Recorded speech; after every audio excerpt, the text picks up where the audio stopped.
What you working on? Doing about RDLs. Well, hello everybody, Mom. Are you trying to get strong or something? Yeah, I am strong. Oh.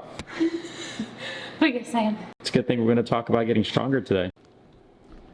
All right. So as Megan is finishing up her workout set, I think it's a great opportunity to take a little bit of time to talk about what it takes to actually get strong. And we have a bit of what are you doing over there?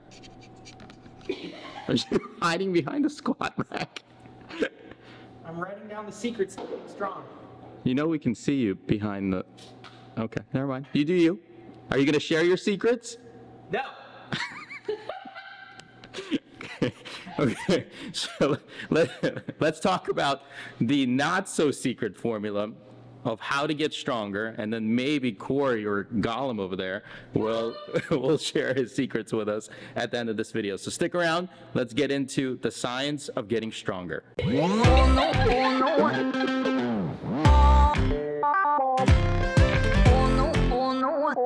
Before we go try to pry the secrets away from Cory, depending on when you're watching this, if it's before January, end of January 2022, make sure you head over to our video of giving away PS5. There's also a link below if you haven't subscribed yet. All you have to do is subscribe, and that enters you for a chance to win a PS5. So make sure you go ahead, click that link, hit subscribe, and good luck trying to win a PS5. So let's talk about a couple parts of this formula, and some of them, particularly these next parts, you probably already know, or at least inherently, as Megan tries to break Cory back there. So, number one, you need consistency. So whatever you choose to do, you need to do it over time. And that's because the body does not want to change. The body needs proof that change is safe and can happen. And this is called homeostasis, right? Your body is designed not to change. It's designed to be consistent, to maintain normality. So you have to prove that it's okay to change, and strength is. Yeah, exactly. So consistency is incredibly important, but you already knew that. You knew you had to be consistent in whatever you did. Which brings us to another part of this formula, which is recovery. So we'll talk about the most important aspect to getting stronger in a second. I'm pretty sure Megan's going to crack Cory and we'll get into his formula. But that's going to be the last piece of it, which is going to be the most critical piece. But leading up to that, once you do that, you need to recover. Recovery is critical because if you're consistent, but you're not recovering, your body is not normalizing. You're not giving your body an opportunity to rest and rebuild, which is a big aspect of strength. So you need to recover, and that means different things to different people. For some people, it's a nap. For others, it's 8 to 11 hours of sleep, or actually 7 to 9 is the sweet spot. So somewhere in that 7 to 9 range, but also consistency. So sleep and resting overnight is also important with consistency. So sleeping and being consistent with your sleep schedule, so going to sleep at the same time or similar time and getting the same or similar amount of sleep is also very important because that helps your body to get into deep sleep and the recovery parts of that rest period. So recovery is very, very important. Being consistent in recovery and your training is important, but there's more. So let's get into the next formula. I'm going to go find Megan over there. Let's see where she is, and we can talk about some fuel. All right, talk to us about fuel. Fuel. Eating to get stronger. Fueling your body to get stronger. Well, we all know our body needs energy to function. Energy comes in the form of ATP. And you don't need to know what that means. But we make ATP out of the calories we consume. So in order for us to have enough energy or enough gas in the tank, so to speak, for our body to progressively overload and to have enough fuel sources to utilize during exercise, we should be eating enough. So that comes down to protein, carbs, fats. Those are your 3 main macronutrients, and just making sure you're getting enough calories overall. And think of calories as energy. All that to say, to gain strength and to gain muscle mass, you need to be eating more than you probably think you are already. Can you get stronger and lose weight? You can get stronger and lose weight, yes. But the biggest, I think that if you're going to pay attention to one or two macronutrients, it would be protein as the biggest one, because that is going to uphold our connective tissues and our like the properties of your muscles, and it keeps you fuller longer. Protein and then carbohydrate, because that's a lot of what we utilize during exercise. Nice. Yeah. I think we should chase down Cory, hold him down, and make him spill his Done. formula. Okay, fine. You can have it. Secrets.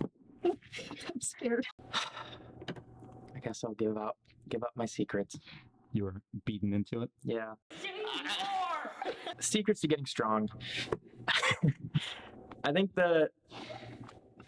probably the most important is lifting heavy enough to promote strength gains. People may be thinking, like, what does that mean? What does it mean to lift heavy? Do I have to have 300 pounds on a barbell? No. Heavy gets to be relative to the individual. So doing a weight that doesn't feel challenging probably isn't challenging enough to actually make strength gains.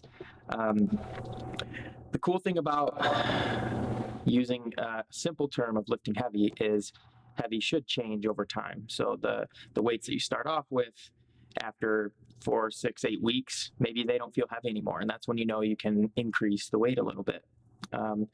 You can obviously get more specific and detailed with all of these things. And I'd recommend working with a coach or some type of fitness expert to help you with those things. But in general, lifting heavy enough to challenge your muscles and promote adaptation is a good place to begin.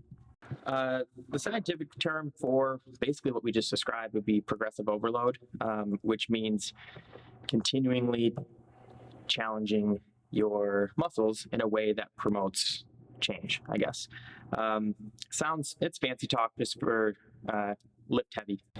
So to constantly challenge yourself, you can vary or make changes to different things or different components of the workouts that you're doing. The one that I think everyone looks at is lifting heavier. So if I was doing bicep curls with 30 pounds, in a couple weeks I can do 35 pounds, but it doesn't always have to be more weight. You could do more sets. So the number of actual sets that you're doing each lift can increase.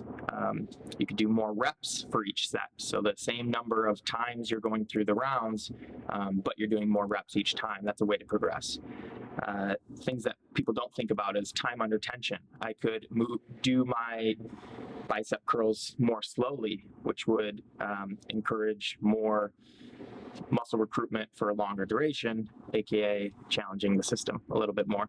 There's a lot of ways to make things harder. So you can take any of those pieces, weights, sets, reps, time under tension, and a boatload of others, as different ways to do what we're calling progressive overload.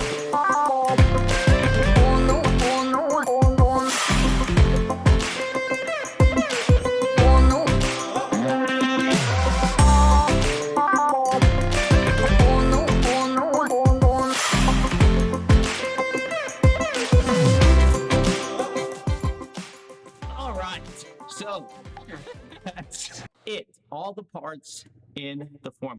Yes, I got him. the biggest thing, if you didn't get it from the rest of the video, is progressive overloading. You need to train the tissues. You need to challenge them. You need to push them little by little, consistently over time, and then support them with everything around. Create the environment for strength, but you still have to challenge. Yeah, if you're shooting for not just the only way to get strong, but the quickest way to get strong is incorporating all 4 of these together. Doing one of them in isolation isn't going to do very much. Even 2 or 3 of them alone isn't going to be as much as combining all 4 into the formula. Keep working out, keep pushing yourself, have a plan. You can't be progressively overloading if you do not have a plan on how to do it. And that's where training plans, coaches, gyms, things like that come into play. As long as you are working towards a clear goal with a clear plan, you should be able to get stronger. Yep. hoping you don't choke me. So if you like this video, go ahead and subscribe. Again, we're giving away a PS5. If you're watching this before end of January 2022, the goal is to get 2023 before January 2023, because that's how years work. They go up. So make sure you subscribe to this video. There's a link below as well for the giveaway for more chances on how to enter and win a PS5 Ragnarok edition. And we'll catch you again on the next video. Woo! Go get strong. Let's go.